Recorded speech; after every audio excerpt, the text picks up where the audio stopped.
সসীম ধারার এটা হইতেছে আমাদের 12তম ক্লাস, যেটাতে আমরা গুণোত্তর ধারা এসে বসছি 13.2। সিম্পল দুটো অঙ্ক তুলছি 5 নং 6 নং। প্রথমটাতে জানতে চেয়েছে ধারাটির অষ্টম পদ কত। এটা 1 নাম্বার, 2 নাম্বার, 3 নাম্বার, 4 নাম্বার পদ, এইভাবে তুমি 5 6 7 8 গেলে মানটা কত পেবে ওটা জানতে চেয়েছে। আর এইটাতে 1 2 3 4 এভাবে 14টা পদ বের করার পরে সবারে যোগ করলে রেজাল্ট কত বের হবে এটা জানতে চেয়েছে। তাইলে আমরা শুরু করতেছি 5 নং থেকে।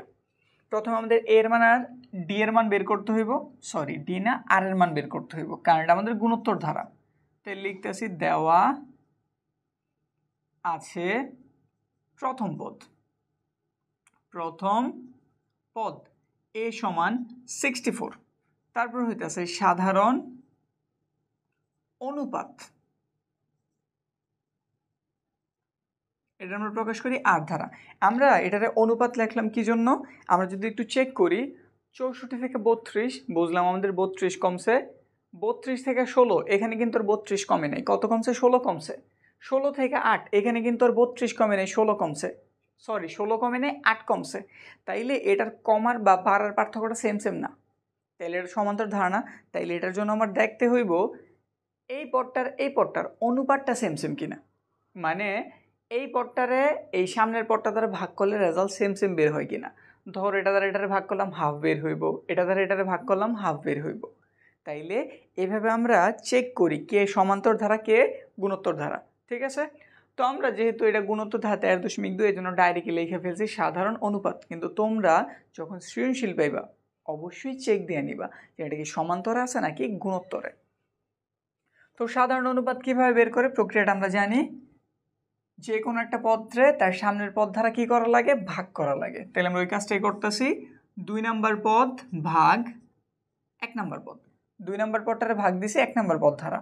32 দিয়ে 64 কয়বার যায় 2, তাহলে উপর রইল 1 নিচে রইল 2, মানে আমরা আর এর মান পাইছি হাফ। আমাদের এর মান জানা হয়েছে, আর এর মান জানা হয়েছে, দরকার তম পদ। তাহলে আমরা জানি যে সূত্রটা লিখে দেই, আমরা জানি n তম পদ। সূত্রটা কি আশা রাখি তোমাদের মনে আছে, এ আর টু দি পাওয়ার n মাইনাসের 1। এবার আমাদের কাছে n এর পরিবর্তে কততম জানতে চেয়েছে, 8তম। তাহলে লেখা দাও 8তম পদ এ আর n এর পরিবর্তে 8 লেখা দাও, 8 মাইনাস 1।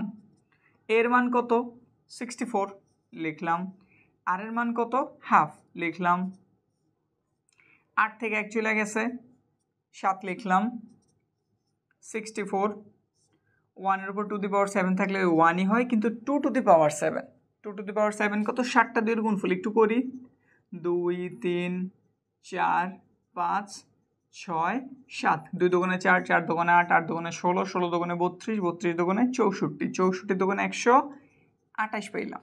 যাদের সাইন্টিফিক ক্যালকুলেটর আছে তারা খুব ইজিলি এটা বের করতে পারবা। কত হইল 128, 64 দিয়ে এটা ভাগ দিলে কয়বার যায় 2 বার, তাহলে অ্যান্সার কত পাইলাম আমরা হাফ। আমাদের 5 নাম্বার কমপ্লিট হইল। এবার আমরা এখানটাতে 6 নাম্বারটা করি, আহামরি বড় না, আমরা এখানেই করতে পারবো। 6 নাম্বারটা প্রথম পদ সাধারণ অনুপাত বের করি। তাহলে দেওয়া আছে প্রথম পদ এ সমান কত দেওয়া আছে, তারা 3 দিছে, তাহলে আমরা 3 লিখলাম। তারপরে সাধারণ অনুপাত আর ইজ ইকুয়াল টু দ্বিতীয় পদের প্রথম পদ দ্বারা ভাগ 9 ভাগ 3, তাহলে কত পেলাম আমরা 3, আর এর মান 3। আমাদের বের করতে হবে সমষ্টি, কিন্তু আমরা এই অধ্যায়টাতে জানছিলাম আমাদের সমষ্টি 2টা। গুণোত্তর ধারার বেলায় আমাদের সমষ্টি কয়টা, সূত্র 2টা সূত্র।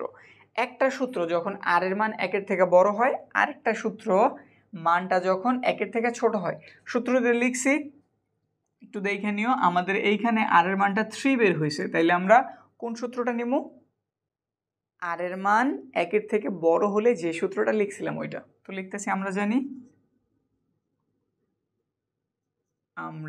জানি প্রথম n সংখ্যক পদের সমষ্টি। Sn সূত্রটা কি a into r to the power n মাইনাসের 1 বাই r মাইনাসের 1। কারণ কি আমাদের r এর মানটা 1-এর থেকে বড়, মন চাইলে এদিকে লিখে দিতে পারো, কারণ r এর মানটা 1-এর থেকে বড়। আর যদি ছোট হইতো তাহলে rটা পিছনে চলে যেত, 1টা জাস্ট কয়ে আসতো সামনে, মানে 1 সামনে আর পিছনে, 1 সামনে আর পিছনে, আর কিছুই না। এবার আমাদের কাছে কয়টা 14টা জানতে চেয়েছে, তাহলে প্রথম 14টি পদের সমষ্টি, n এর পরিবর্তে 14 লেখা দাও। a r to the power n এর মান কত 14 মাইনাসের 1 r মাইনাসের 1, নিচে লেনে আমি সবার মান বসাই দিই। এর মানটা কত, এর মান জানছি আমরা 3 লিখলাম।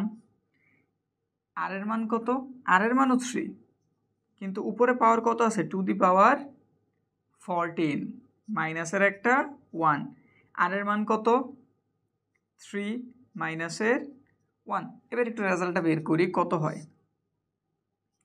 3 থেকে 1 চলে গেল, কত হইল 2। এটা হচ্ছে 3 টু দি পাওয়ার 14। এখন আমি যদি 14টা 3 লেখা গুণ করছে সময় সাপেক্ষ ব্যাপার হয়ে যাব, তো তোমরা এটা আসলে এইভাবে দিয়ে দিবা। আর যাদের সায়েন্টিফিক ক্যালকুলেটর আছে তারা কি করতে পারো, 3 তারপর এটা এই চিহ্ন আছে নাকি, জানো মনে হয় তোমরা সবাই, এইটা দিয়ে তারপর 14 তুইলা সমানে ক্লিক করলে রেজাল্ট বের হয়ে যাব, ঠিক আছে।